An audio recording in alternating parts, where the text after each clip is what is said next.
Hi everyone. I apologize, my presentation is English. Okay, thank you. My name is Seyed Haddadi. I'm a postdoctoral researcher from Metal 7, which is AI for marketing. In this presentation, I want to talk about navigating over challenge in customer churn prediction that addresses noise and imbalance data.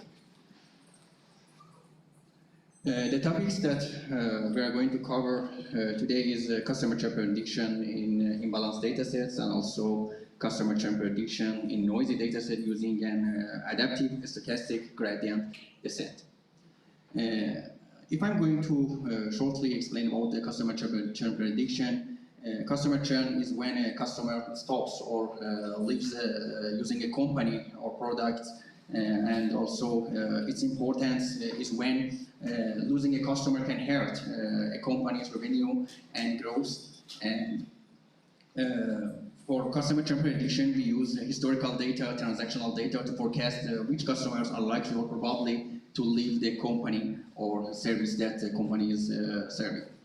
The methods for customer churn prediction that we use is analyzing customer behavior, purchase history, and also feedback that we received from the customers in a company. The challenge that we are faced in customer churn prediction is sometimes data are highly imbalanced and noisy, and it makes inaccurate prediction or accurate prediction difficult. The outcomes that we expect is that improving the customer relationship, increasing revenue, and also sustain growth. The first topic that I have already mentioned is customer churn prediction in imbalanced dataset. As you know, an imbalanced dataset is a type of data that minority of data is in one class and other classes are in majority. The methodology that we are using here is that we selected three highly imbalanced, such as telecommunication systems, online retail, and also banking sector, which these datasets are quite public and you can access that. Then we have EDA or exploratory data analysis. After that, we are implementing pre-processing, which includes handling missing value, data normalization, one-hot encoding, and also feature selection. The main important part of our study is handling class imbalance. We selected three approaches here: smooth, Haddadi, and two-phase resampling, which is a recent resampling method that is published in 2024. And we are going to evaluate its effect on customer churn prediction dataset. After that, we apply some conventional classification models and also LSTM in order to evaluate the compatibility of the models in sampling methods. And finally, we have the evaluation of the models. The first resampling method that is quite classic, and I believe that most of you know that, is syntactic minority oversampling technique, or SMOT, that creates syntactic samples across minority class. The second one is Haddadi, which is the extended version of SMOT, that it focuses on generating more syntactic samples near minority class that are hard to learn. And this is the visualization of Haddadi and SMOT, that you can see the difference between them. And the last one is two-phase resampling. It's the main important one that we focus more on that I will explain in future slides. Okay, this is a two-phase resampling method that we applied for customer churn prediction. In figure A, we have a K-means clustering application. You can see the majority class is partitioned into 5 classes here, as you can see in figure A. And after that, the output that is figure B, the result of the K-means clustering highlighting the formation of 5 distinct clusters, as you can see here. And in figure C, in the next step, some majority data space parts might be ignored by selecting one representation per cluster. For this reason, we are going to apply a convex hull-based clustering, or CHC method, that it offers and improves the clustering approach, where each cluster is formed without including any minority samples within the convex hull or majority sample. This is because we can keep the distribution of the data, and it means that the balanced data set retains data patterns, and it doesn't, it mitigates distribution change for imbalanced problem handling. This is the convex hull. As if you are going to know about that, in convex hull we are going to find the smallest group of the points that we have in the set of points. Also, we are going to evaluate the compatibility of one of the popular neural networks, which here is LSTM. In this LSTM, we have some layers and also neurons that you can see here. We are going to evaluate the compatibility of this method of the LSTM with two-phase sampling method, ESMO, and others. As I told you, we selected three highly imbalanced datasets. The first one is telecommunication systems. The first is all this related to accuracy. As you can see here, LSTM and yes, LSTM here has a competitive result with other methods. And also here we can see two-phase sampling, which is marked with blue. Has a good AUC for LSTM, and also logistic regression that is here is marked with LR. And this is an overall metrics for two-phase sampling here. You can see that cat boost here is good, it has a good accuracy, and also LSTM doesn't show very good for telecommunication system. The second one is online retail that we selected. That is a highly imbalanced data set. For the accuracy and AUC, you can see the results here. As it's obvious, for example, here, in terms of the AUC, LSTM has a good accuracy and outperforms other algorithms. And also for banking sector, in this data set we have 10,000 records, and it was quite imbalanced. And as you can see here, also LSTM here outperforms other. LSTM has a good compatibility with two-phase sampling compared to other methods. This table shows the average runtime of a two-phase sampling process, and it accounts for tolerance determining through a standard deviation calculation. As you can see here, the average running time for all the data sets I believe that is quite high, and the constraints generated by optimization algorithm that we use is quite high. We compared the running time with other resampling methods. For example, two-phase sampling took about, I believe, 20 minutes, and telco system 11 minutes, and also online retail about 10 minutes for running time, against smoke and other things that are much lower than two-phase sampling. Two-phase sampling method, although is slower than the smoke and other things, because of the optimization model that we are implementing, but the accuracy that they provide is better, and it has a superior performance on evaluation metrics. The second challenge that we faced in customer trend prediction is in noisy data sets. The noisy data set contains irrelevant or misleading information, errors or anomalies that can negatively affect the performance of data analysis in machine learning models and such algorithms. The strategy that we are going to use is to apply a stochastic gradient descent, or SGD algorithm. It's a technique to reduce the negative impact of noisy data sets. As you can see in this figure, we have two types of stochastic gradient, with momentum and without momentum.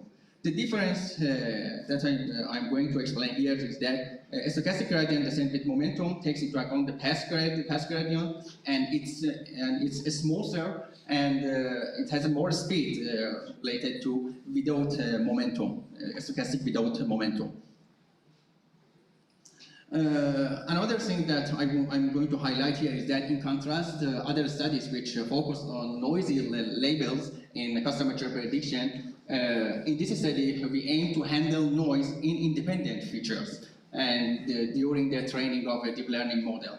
And also, we are going to introduce a new adaptive stochastic gradient descent to cope with customer churn prediction with data polluted to noise.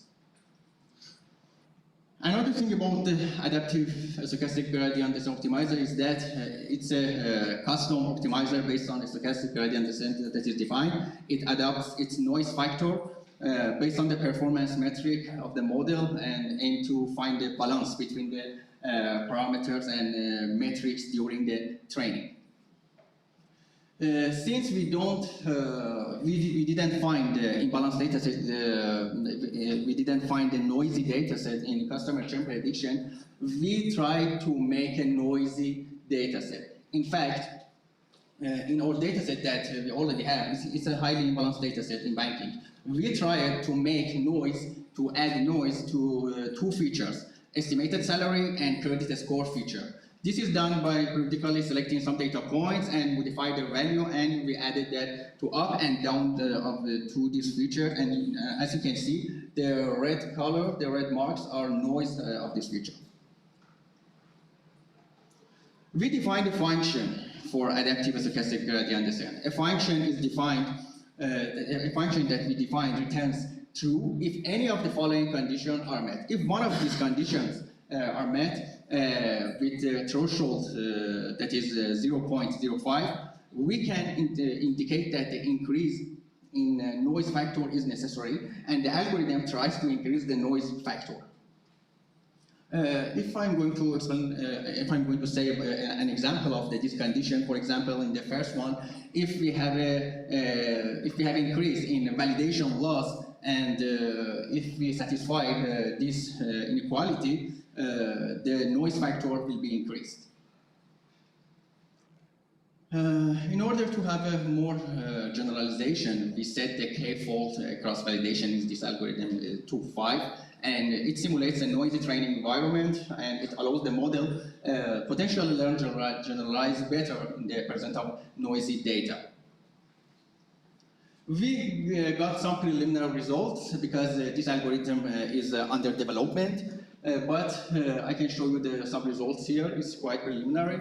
You can see that in each fold we obtain what accuracy, F1 score, recall, and precision. Consider that our problem is binary classification, is not multi-class classification. And as you can see in fold 3 and 4, we had the best accuracy. The contribution that we had from this study, also from the customer churn prediction in imbalanced dataset, not in noise dataset. We published a paper in 2024 with impact factor 8.5 in the expert system, its applications that now it's online and you can access to that. And my colleagues in this paper are Aida, Felipe, Julio, Professor Julio, and Professor Marcelo. Thank you so much.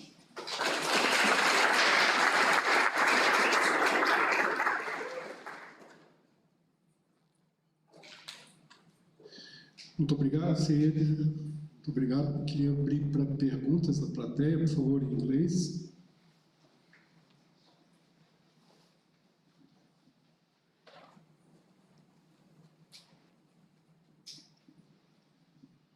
Hi, Seyed. Hi, thank you. Congratulations for the presentation. I'll try to ask you in English, okay? Thank you. Be patient. So we have seen a bit of a struggle working with churn prediction because what we want with a model for churn prediction is to predict a churn customer as soon as possible, right? Because you want to prevent the churn, right? So a model that would prevent churn with precision, but let's say in a late stage, it's worthless, right?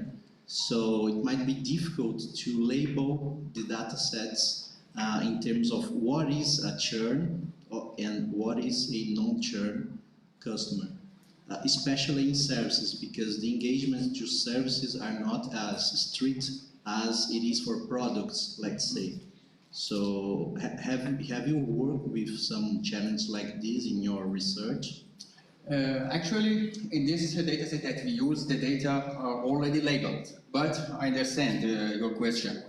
This problem is challenging in industry. For example, in banking sector. In banking sector, when you have a huge amount of transactional data and you are going to label the data, and you should know about the policy that the bank is going to apply for churn customer. In my case and in my experience, for example, this is my experience that I had in the industry. If one customer doesn't have any transactional,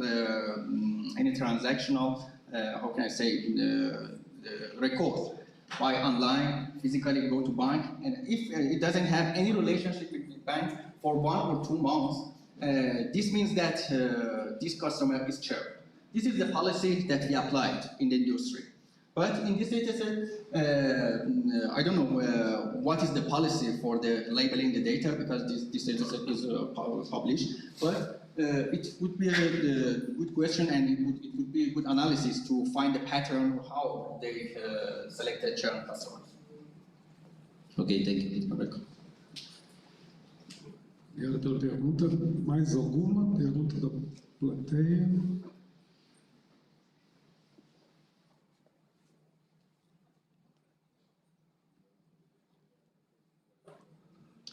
Hello, congratulations for the presentation. I'll try to make the question in English as well. Thank you. Please be patient. So my question concerns the data imbalance problem.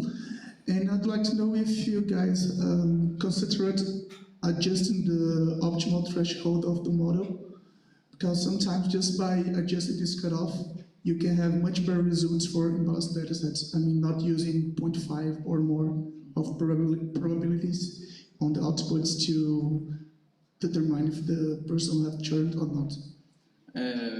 Actually, as I explained in the previous question, your question probably is about the finding the threshold between the customer churn or not churn. Yes, exactly.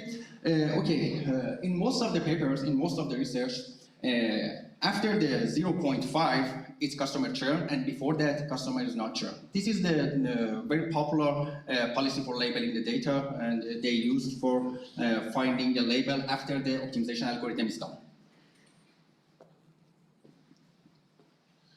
Ok. Muito obrigado mais uma vez pela apresentação.